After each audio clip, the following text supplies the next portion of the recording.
Halo guys, balik lagi bersama aku Dr. Andi Setiawan di channel Andi Setiawan di segmen Senin Sekilas Kesehatan Info. Oh ya, by the way, udah cukup lama juga ya aku udah nggak upload video lagi gitu ya. Ya kalau dihitung dari video terakhir ya kurang lebih udah hampir sebulanan aku udah nggak memproduksi video lagi. Itu disebabkan karena ini juga pergantian tahun gitu ya. Jadi aktivitasku lumayan padat, scheduleku yang aku milikin itu lumayan padat. Jadi untuk manajemen waktunya itu untuk ngebikin video lagi, editing lagi gitu ya, itu juga agak cukup menyita waktuku, jadi agak kurang sempat gitu untuk aku ngebikin video baru gitu. Dan untuk video kali ini aku akan ngebahas seputar ekspresi guys. Tapi sebelumnya aku ingin tanya dulu ke kalian, seberapa sering kalian merasa sedih, seberapa sering kalian merasa marah gitu guys ya. Ya walaupun jawabannya itu kalian cukup sering marah ataupun kalian cukup sering sedih gitu ya, karena mungkin masalah personal gitu ya yang kalian alami juga. Ya memang hidup itu tidak selalu mulus gitu ya guys. Tapi tahukah kalian itu justru sebenarnya kabar baik buat kalian gitu ya. Karena sebenarnya untuk suasana hati yang kita ekspresikan itu sebenarnya diatur oleh otak kita gitu. Jadi kalau kita bisa mengekspresikan sesuatu, misalnya bisa mengekspresikan rasa sedih, bisa mengekspresikan rasa marah, rasa senang, itu justru sebenarnya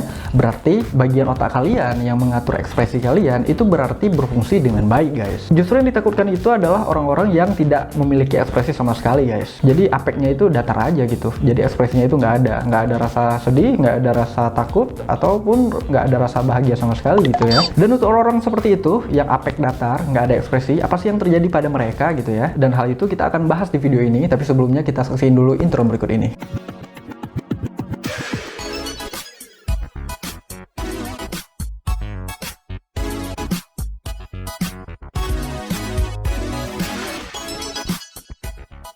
Untuk suasana hati yang kita rasakan, yang kita ekspresikan keluar, seperti misalnya rasa sedih, rasa takut, ataupun rasa senang gitu, itu biasanya diatur oleh otak kita. Lebih tepatnya, yaitu bagian amigdala. Nah, seseorang yang mengalami gangguan pada bagian amigdala, biasanya orang tersebut itu tidak bisa mengekspresikan suasana hati mereka, khususnya rasa takut gitu guys. Bahkan pada saat dia dalam posisi terancam sekalipun, dia nggak bisa mengekspresikan rasa takut yang dia alami gitu. Nah, apabila kalian sekarang ini masih merasakan rasa takut kehilangan harta kalian, rasa takut kehilangan orang yang kalian sayangi gitu ya, rasa takut kehilangan pekerjaan kalian, rasa takut kehilangan jabatan kalian, atau takut dalam mengambil keputusan gitu ya, entah itu takut kalau mengambil keputusan ini akan terjadinya hal yang buruk, apabila mengambil keputusan ini takutnya gagal gitu ya. Nah, apabila kalian masih bisa mengekspresikan perasaan kalian seperti misalnya rasa takut yang saya contohkan tadi, itu berarti bagian otak kalian, khususnya amigdala yang kalian milikin, itu berarti masih berfungsi dengan baik. Nah, untuk fungsi dari amigdala ini sendiri sebenarnya teorinya itu pernah diteliti oleh sebuah penelitian gitu ya, yang dilakukan pada dua perempuan yang memiliki penyakit khusus nih, yaitu penyakit Urbach-Withi. Nah, untuk penyakit Urbach-Withi ini itu adalah penyakit yang menyerang bagian otak,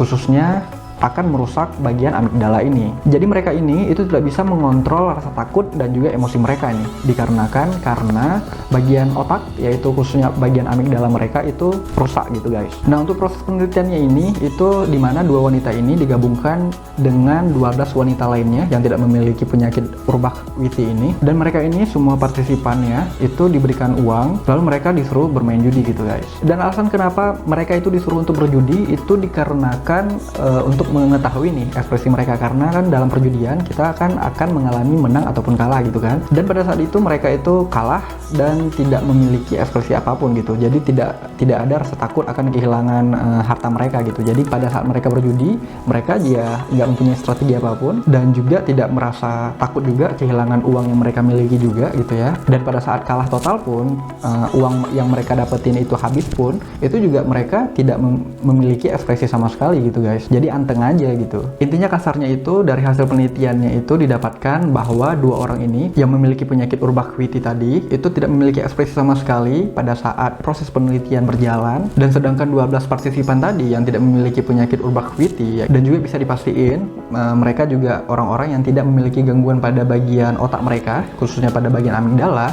itu sifatnya itu lebih berhati-hati dalam melakukan permainan apapun gitu ya, yang apalagi yang iming-imingnya itu akan ada kalah salahnya gitu guys. Mereka lebih mempunyai strategi dalam permainan, dan juga mereka juga lebih mempunyai rasa takut akan kehilangan uang yang mereka miliki gitu. Dan hasil penelitian ini juga sudah dilaporkan dalam The Proceeding of the National Academy of Science. Dan hasil penelitian ini juga bisa menjawab pertanyaan-pertanyaan orang-orang terhadap kenapa sih ada orang yang bisa dengan mudahnya mengambil keputusan, ada orang yang sangat-sangat sulit mengambil keputusan yang ada gitu. Dan jika seseorang tidak memiliki rasa takut sama sekali, ya kemungkinan besar bagian amigdala mereka itu mengalami kerusakan, yang kemungkinan juga bisa disebabkan karena faktor genetik ataupun faktor DNA yang mereka miliki gitu ya. Dan dari pembahasan kita pada video kali ini itu sedikit menjawab pertanyaanku beberapa pekan terakhir, yaitu apakah orang-orang yang berjiwa psikopat itu memiliki kerusakan pada bagian otak mereka, yaitu amigdala mereka gitu. Karena kalian tahu sendiri kan, orang-orang yang berjiwa psikopat itu tidak memiliki ekspresi, khususnya rasa takut sama sekali guys.